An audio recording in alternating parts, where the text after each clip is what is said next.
This is going to be a disaster. People are going to spin up endless amounts of content and it is going to destroy it. Yeah, oh gosh. I think there is a lot of room in content for AI. And I think it's great. It's a huge help for marketers. I don't think it's something that will replace marketers, but I do think that's something that will really help them in their job. Quality, it's always been a big thing, but it's going to be even more of a differentiator as we move into this time where anyone can write like an okay article for the most part. You're serving the customers. If there's a human being reading it and based on what he or she reads, gonna be your customer or not, I think that's where the AI fails.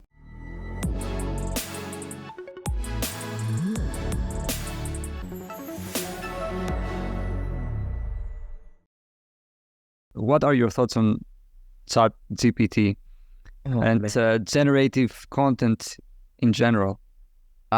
It's a spectrum. My thoughts and feelings are on a spectrum of, I think it can be useful to kill it with fire. And I'll say it is a tool that if a mature person used it, they can leverage it in really, really interesting ways to help their business and to help create content.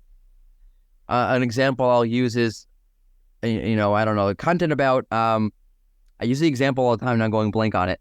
Snow tires. Do I need to use snow tires on my car? That topic, I'm sure, I don't know. I know nothing about cars. Has probably been covered a gazillion times. It's a very snippetable piece of content, probably been covered a million times over. There's probably nothing new I can add to that conversation at this point. So great, let some AI writers scrape the web, take what everybody else already did, and regurgitate it for my website. Fine. Leaving aside the ethical issues of taking everybody's content, regurgitating it, fine. Great. Like there's nothing I was going to add to that conversation anyway. So it's a short FAQ, a short snippet, a header or a title or whatever. Great. I'm all for, peer-reviewed, meaning human-reviewed AI. Where it gets interesting is take that very same example, and let's say there's new technology that emerges, in which case the answer to that question changes. AI is not going to know that for a while. It's going to have to rescrape everything and is not going to know the answer to that until everybody starts updating their content. But no one's going to update their content because everybody's using AI. So now what? And that runs into an issue where I think that if it's unsupervised, to use a machine learning term, if you let people to their own devices and we're not supervising them, so to speak, this is going to be a disaster. People are going to spin up endless amounts of content. It is going to take the web. I never thought this possible. It's going to take the state of web content, which already stinks, and it is going to destroy it. I'll equate it to money. Money, the value of money needs to be a happy medium. If the price of money, so to speak, is too expensive, meaning, let's rephrase it. If there's too much money out there, then it produces inflation. In the case, sometimes hyperinflation, where the money is just worthless. If the entry to barrier, the barrier to entry rather, is too high, meaning there's too little money, right? Then the money's too expensive, right? $1 can now buy me, a mansion. You don't want that either. You want there to be a happy medium. Same thing with content. The barrier to entry is too low, and you could just spin up anything with ease. You're going to be flooded with content. The value of content will be completely destroyed. And I think that's what's going to happen. And there's a million implications of what that actually means. But I'm pretty sure, at least for the short term, until there's a correction, we're going to destroy the web with this thing. Yeah, I mean, I have similar thoughts because as we were discussing before we start the interview, I mean, one thought that I have is that, okay, let's say we can publish 100 blog posts tomorrow. Okay, that's great. We can do that with the help of AI at, the fraction of the cost that it would cost us to hire writers or, whatever. And we can also have some human assistants to edit it and so on and so forth. That's great. If the whole web can do that, and we just spit out words out there and like publish new blog posts. I mean, at the end of the day, who is going to read all this content? What's the point of it all? Yep, it dilutes everything. And I think going back to brand for a second. I think that the power of brand is going to become very, very, very, very, very into focus, because if you're going to become known for having really good, unique content, now that stands out. Imagine how much that will stand out in the future when there's an absolute flood of absolute, not garbage, but just generic content. If your site is going to become known for having really excellent content, you will stand out. People will seek that out. So you having a brand association to being a site that has strong content is going to come into focus. What are your thoughts on AI content? I mean, thoughts is I keep seeing how ChatGPT helped me to go from zero to something else in LinkedIn pretty much like every single day. And that's one of the reasons why I don't want to go back to LinkedIn, because it's all about, like ChatGPT helped me to create 5,000 pages in one day. What I think is I'm experimenting with it, not on my domain. I'm not putting out to the blog. Like, I'm just trying to see how it works. But I mean, it writes an article, but when I read it, it's dull. It's dull. The thing is, I see that the bad content can rank, right? It ranks. I see a lot of bad content ranking. You probably see it as well. But if your only purpose to write the content is the traffic, maybe it would work for you. But if you're serving to customers, if there's a human being reading it, and based on what he or she reads, gonna be your customer or not, I think that's where the AI fails. I don't think it's doing a great job there. I mean, it helps me with doing some SEO related stuff, and like I use it as my VA, especially when it comes to entities. It helps me with finding entities from other articles out there. Yeah. Well, you know what? It's interesting because the companies that have invested in OpenAI, a lot of these companies are the same ones that are going through problems with a lot of fake garbage content on their sites generated courtesy of GPT-3. So it's rather ironic, I would say. One thing to keep in mind, and this might be part of it, why they are working on a way of watermarking GPT-3 output to make it quite simple for them to, I should say relatively simple, because there could be ways around it. But, if it's watermarked, it'll be easy for search engines to detect that this content has been generated by, a GPT-3. So the implication of that is, if it's easy to detect and Google doesn't, it's against their terms of service to use automated content generation, then it's going to be real easy for them just to, suppress those in the search engine. Or, going back to the helpful content update, maybe it'll be classified as unhelpful content. And then your entire site will end up suffering. So actually, when you and I were scheduling this conversation, that was before ChatGPT was launched. And I was thinking that one of the things that I can share that I thought would be a novelty back then would be the fact that we were, even before ChatGPT, using the OpenAI, we're using the DaVinci model to help us create content, right? So we are sort of doing that before it was cool. Of course, there are also tools like, Server SEO that helps you, for instance, write briefs, and they are AI powered and so on.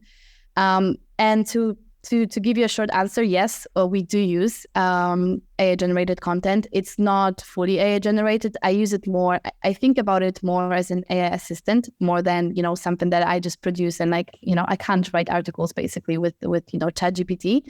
But I can, help myself with writing case studies. I can help myself with landing pages copy. So we do use it on a daily basis. And I think it's great. As I say, I think it's a huge help for marketers. I don't think it's something that will replace marketers, but I do think that's something that will really help them in their job. I'm the best example. I used to love writing. I feel like I got burned out after maybe 3 years of, working in content. And for the last 3 years, like I really don't like writing content anymore. It's a struggle, it's a struggle to sit down and write content.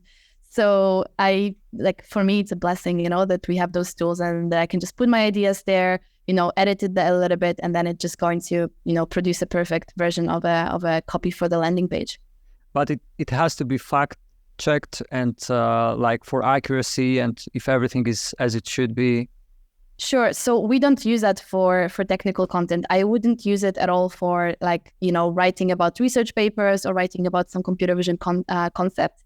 We do use it more for the copy for the landing pages, so something that's a little bit more generic, like, hey, how can we make this copy more converting? How can we make it sound a little bit more natural? And of course, we give it examples. We use it for ads as well. I think this is a really good example of how you can use it, like ads, because it's a simple piece of content.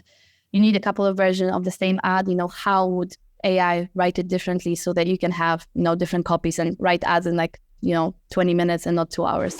Yeah. So we've had a lot of discussions, right? Obviously, like every content team, I think probably have had this discussion on do we use it? Do we not use it? How do we use it? I think LinkedIn is full of 10 tips on how to use ChatGPT for everything. I feel like, right? It's soon as ask them to make coffee and clean your desk. But yeah, so I think from the content team, I think it's something you cannot ignore.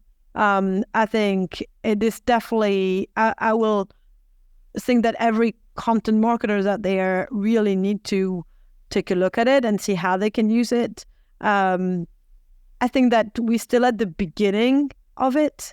So I don't see it as a threat at all. I think it can help automate or facilitate, speed up certain tasks and certain kind of type of content that you need to write that is maybe short and a bit basic. I think it has a place for that, which I think is a great tool. We'll see the evolution of it, and it's going to become more and more powerful. I think what's going to be really interesting from an SEO perspective and a search perspective is will it replace the way people search, right? Will people search through AI and it will eliminate, I guess, this race to the top of the page, kind of, right? Because whatever the AI will give you might become kind of the answer. People might not go and look at specific page. So will it change the whole SEO world? Will be quite interesting to see. How do you see it from an SEO agency? I think this is probably something you've been thinking a lot about as well, right? I don't think it's there yet, so I don't think the risk is immediate, but in the long term, this definitely, it might completely change the SEO landscape. Look, I think AI, as anything, is a tool, a technology, and it's very interesting. And there are many applications for it. And of course, because you and I are in the content marketing industry, we focus a lot in generative AI, which is the one used for copywriting. But I think it's a very interesting tool. Like any new technology tool, you need to understand it and experiment and see what really is. I think we're going through the adoption curve, and there are different adoption curves and also kind of hype curves. So there's every new technology, there's this phase of hype. What happened with NFTs, what happened with Bitcoin. And I think we're going through that with ChatGPT. Generative AI has been around for a while now. It's not something new, but ChatGPT kind of brought in all that buzz into the spotlight. So I just think we need to wait for the dust to settle a little bit and see what really is going to be the best or in a stable use cases for AI. So what is the point of it all? I agree with you. We shouldn't be creating content for the sake of creating content. So how should we be using AI? And I think AI should be used to eliminate the drudgery of creating content. There's a lot of things that have to happen around content creation. And what a lot of people don't understand, because, rightfully so, they're not in an industry, what their understanding is composition or content writing, it might be just 30% of the overall amount of work that you have to put into producing a piece of content, right? You have to do strategy, ideation, competitive research, Briefing. You have to create your briefs. Also the technical things that have to go around it. Then you have to do the composition, and then you have to do editorial review, and then you have to optimize the content for SEO, and then you have to polish it, and then you have to put images. You have to have a schema markup. Like, when you add all those the things that need to be done, composition is just a part of it. So can we eliminate some of those more manual tasks? Can we use AI for ideation, for maybe rephrasing, or content audit? I don't know. Or content optimization? Maybe we can. Maybe we can use it for some of the composition as well, but I don't think it's going to be 100%. Maybe it's 10%, 20%, 30%. But can we use it as a tool for productivity, eliminate some of the drudgery or some of the more mundane tasks, and put that time back into creating better content? And I think that's what will happen. Smart content creators will find the best use cases for AI, which won't be pushing a button and creating an article. I'm sorry, but I don't think that's where good content is going to go. There will people that will try to do it, but I don't think they're going to get too far. But the smart content marketers will find the best use cases for it, and they'll optimize their time, and then they take that time and reclaim some of that time and create better content, right? Invested in creativity, invested in creating other types of assets. I think video is becoming more and more prominent. I think I was reading a study from Content Marketing Institute. I think the main content type is, of course, blogs and articles, and then the second most common content type is video used. But I think written content is 87%, and then video is like 85% of companies using as a type of content. I think video is going to become more prominent. And I'm not thinking about AI video. I'm thinking about like real video, like people talking and being a little bit more genuine, because people are going to crave more. In an age where a lot of the content is going to be synthetic, people are going to crave more human and genuine content. We haven't seen tons of changes and impact yet. Like when we're looking at analytics, we're seeing websites still getting a lot of traffic. We're seeing search volume still being great on places like Google and even Bing. We're not seeing Bing take away really any market share from Google from what we're seeing based on the actual analytics and data, because we track a lot of websites. We do think in the long run it will have an impact, but we think the impact will be positive. And when I say positive, that doesn't mean a website will get more traffic or even less traffic. What I mean positive is it's going to create a better experience for the searchers, which will cause the platforms to be more popular as well. And this generative AI can also help companies with things like creatives. So when you're doing advertising campaigns, it costs so much money to film ads in different countries and with different backgrounds and doing different variations. But with AI, you can start spinning up different backgrounds and images and changes for pennies on the dollar. The other thing that is it can also create revenue potential. So for example, there's this company called Alpha Insights. Alpha Insights is a research firm, and they'll pay people for consultations, like calls for an hour or 2 hours. And they may give you $1,000 an hour, $500 or $5,000 an hour. It's whatever you negotiate with them. And companies hire them to get feedback on whatever industry they're interested in. So for example, literally 2 hours before this interview, okay, I got hit up from someone at Alpha Insights, and I get hit up by them every once in a while. And they wanted me to do a call with a management consulting company in the Middle East. I didn't do it. We couldn't come to an agreement on pricing, and I also didn't care to do it. So I just told them, give me $10,000 for the hour. I knew they were going to say no. But if they said yes, I'm like, okay, I'll jump on a call with the hour. But I was also with my children and helping get ready for school. So getting $2,000, $3,000 for the hour, it's a lot of money, don't get me wrong. But I'd rather see my kids grow up and be there for them than make more money, because I don't believe money is everything in this world. But the way he chose me was he used ChatGPT and asked the question, on, I'm looking for information on social media and social media engagement. What expert should I talk to get advice on this? And ChatGPT's response was, talk to Neil Patel. I'm not saying I'm popular, or I'm famous, or I'm the one people should be talking to. More so, the point I'm trying to make is you can also generate business from these tools as well. Yes, it may take away traffic from your business, but it can also provide business to you as well.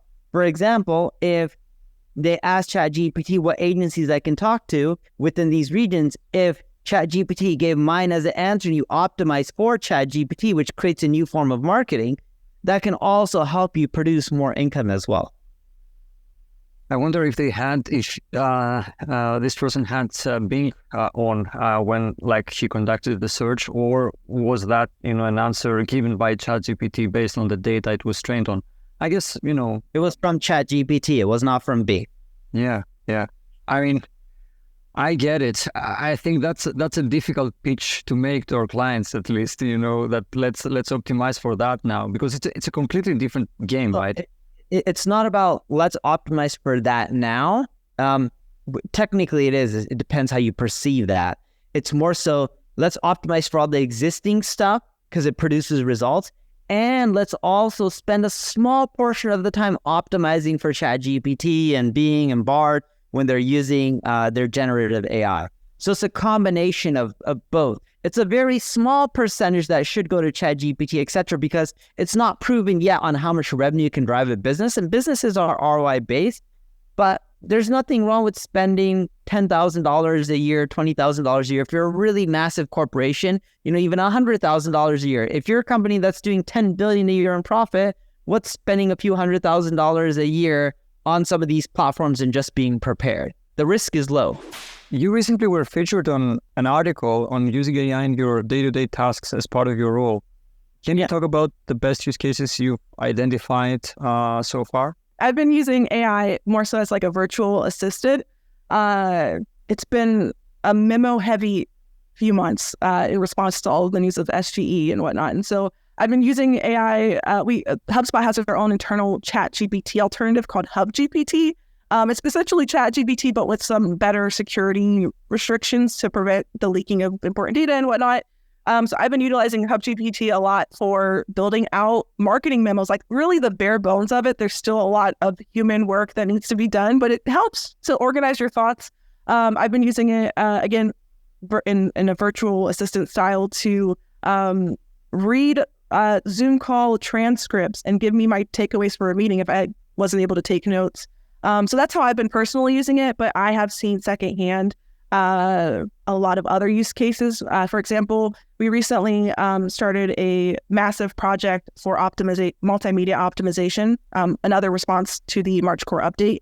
And a colleague of mine who has no Python experience whatsoever was able to use ChatGPT to create a Python script for mass converting images from into WebP format, which is the desired format that we want for this project.